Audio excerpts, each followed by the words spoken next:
আকাশমার্গে উত্থিত হইবার পথে তিনি তাহার পরিচয় দিলেন। তিনি হইতেছেন এক দেবকন্যা, দেবতাদিগের গৃহে গৃহে নৃত্য করিতেন। একদা তিনি কুবেরের গৃহাভিমুখে যাইতেছিলেন এবং পথিমধ্যে দক্ষ মুনি আসনে উপবেশনপূর্বক তপস্যা করিতেছিলেন। তাহার যাত্রার মুহূর্তে মুনির গাত্রে তাহার গাত্র ঠেকিয়া যায়। তাহাতে রুষ্ট হইয়া মুনি তাহাকে পর্বতের সরোবরে কুম্ভীরিণী হইয়া থাকিতে শাপ দেন। মুনিকে কাকুতি মিনতি করিলে তিনি তাহাকে আশ্বাস দিয়া বলিলেন, শ্রীরামচন্দ্রের সেবকের হস্তে তাহার শাপ মোচন হইবে। সেই দেবকন্যা গন্ধকালী হনুমানকে আশীর্বাদ করিয়া চলিয়া গেলেন, আর ওই তপস্বী হইতে সতর্ক থাকিতে বলিলেন।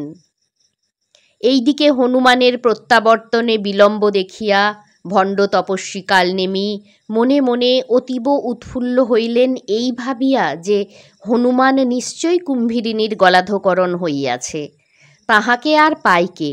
এইবার লঙ্কায় প্রত্যাবর্তন করিয়া কি প্রকারে লঙ্কা রাজ্যের অর্ধভাগ লওয়া যাইবে আর সব মূল্যবান সামগ্রীর ভাগ লইব, এই কল্পনায় যখন তিনি বিভোর, ঠিক সেই মুহূর্তে হনুমান তত্রস্থ যাইয়া উপস্থিত হইলেন।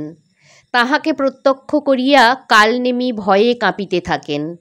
কম্পিত হস্তে তিনি হনুমানকে খাবার দেন। হনুমান এক দৃষ্টিতে প্রত্যক্ষ করিতেছেন তাহাকে। ইহার পর হনুমান কালনেমীর অভিসন্ধির কথা তাহার নিকট প্রকাশ করিলেন।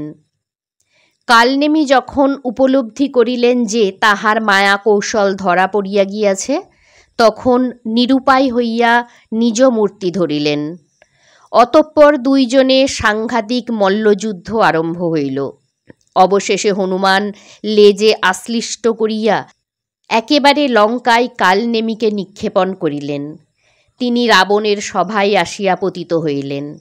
কি পড়িল বলিয়া সকলে চিৎকার করিয়া উঠিলেন। উত্তমরূপে প্রত্যক্ষ করিবার পরে বোঝা যাইল যে কালনেমী। দশানন রাবণ উপলব্ধি করিলেন যে তাহার এই কৌশলও ছিন্ন ভিন্ন হইয়া যাইল। রাত্রের মধ্যেই ঔষধ আনা চাই, না পারিলে লক্ষণকে পুনরুজ্জীবিত করা যাইবে না। যাহাতে তাহা না পারে তাহারই নানা কৌশল রাবণ সন্ধান করিতে লাগিলেন। প্রথমটায় ব্যর্থ হইয়া আর একটি কৌশল প্রয়োগ করিলেন।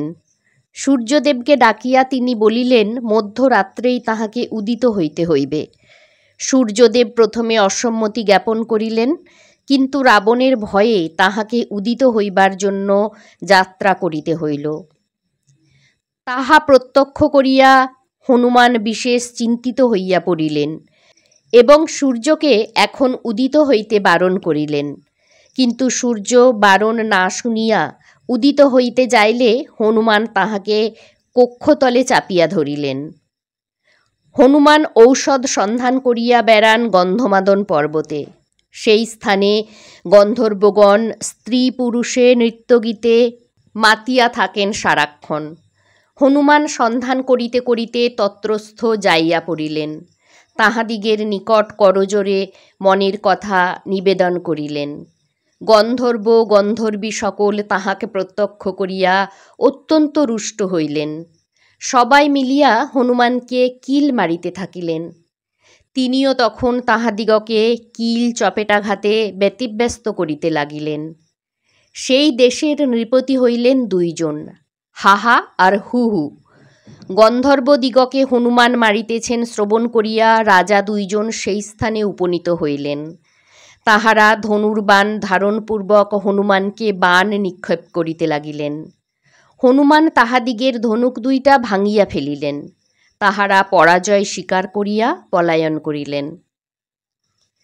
ঔষধ আর সন্ধান করিয়া পান না দেখিয়া হনুমান মহাচিন্তায় পড়িলেন। কি করিবেন ভাবিয়া পাইলেন না। অতঃপর স্থির করিলেন সমস্ত পর্বতটাই তুলিয়া লইয়া যাইবেন। করিলেনও তাই। দক্ষিণাভিমুখে উড়িয়া চলিলেন পর্বত মস্তকে করিয়া। কালনেমী, কুম্ভীরিণী ও 3 কোটি গন্ধর্ব হনন করিয়া হনুমান বেশ একটু অহমিকা সম্পন্ন হইলেন। তাহার ইচ্ছা হইল যাইবার পথে একবার ভরতের শক্তি পরীক্ষা করিয়া দেখিবেন। তিনি চলিলেন নন্দীগ্রামের অভিমুখে। পর্বতের ছায়া পড়িল নন্দীগ্রামে।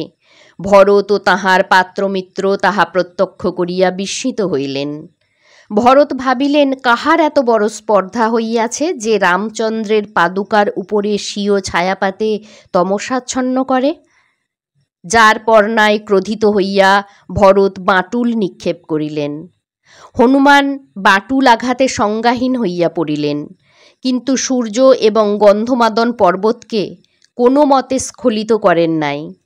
ভূমিতে পতিত হইয়া হনুমান শ্রীরাম নাম করিতে লাগিলেন।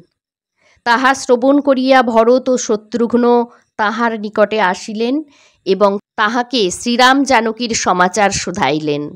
ব্যথায় কাতর হওয়ায় তিনি উত্তর দিতে পারিলেন না। মহামুনি বশিষ্ঠ আসিয়া মন্ত্রোচ্চারণপূর্বক তাহাকে সবল করিয়া তুলিলেন এবং যোগ প্রভাবে হনুমানের পরিচয় এবং সমস্ত ঘটনা জ্ঞাত হইলেন। হনুমান বলপ্রাপ্ত হইয়া আদ্যোপান্ত সকল বৃত্তান্ত বলিতে লাগিলেন। তাহা শ্রবণ মাত্রই ভরত ও শত্রুঘ্ন রোদন করিতে থাকেন। অতঃপর হনুমানকে শীঘ্র পর্বত লইয়া যাইতে বলিলেন। হনুমান একটু হাস্যরসস্পাদক করিলেন। তিনি বলিলেন, বড়ই দুর্বল আমি, সেই হেতু বর্তমানে আর পর্বত ভারোত্তোলন করিতে অসমর্থ। তাই অতি সামান্য মাত্রায় পর্বত ভারোত্তোলনে সাহায্য করিলে বড় উত্তম হয়। ভরত একটি বাণ মারিয়া পর্বত এবং হনুমানকে আকাশে উড্ডীয়মান করিলেন।